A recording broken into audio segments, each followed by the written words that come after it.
ओम मंगलम चैतन्य society या सोसायटीत मी गेलो फ्लॅट घेतलेला आहे। बिल्डरने पोझिशन देऊन 4 महिने झालेत, महानगरपालिकेचं पाणी दिलं नाही। उडावडीचे उत्तर देतात बिल्डरचे लोक।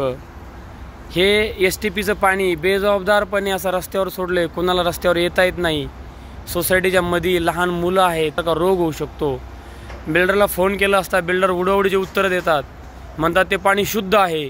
आणि मग शुद्ध पाणी जर रोडवर का सोडले त्याचं उत्तर नाही त्यांच्याकडे। मैला मिश्रित पाणी आहे, अतिशय गचाळ आणि ढासाळपणाचं हे लक्षण आहे। त्यांचे इंजिनियर आणि ते माने सरांना भेटलो असता ते सुद्धा खोटे आश्वासनं देतात, आम्ही चारी खांदतो, खड्डा खांदतो, त्यात सोडतो।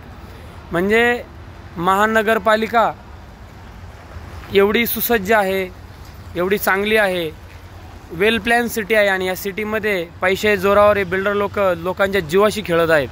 त्यांना अतिशय निष्काळजीपणाचे लक्षण आहे। कृपया याच्याकडे लक्ष घालून याच्यावर कारवाई करावी।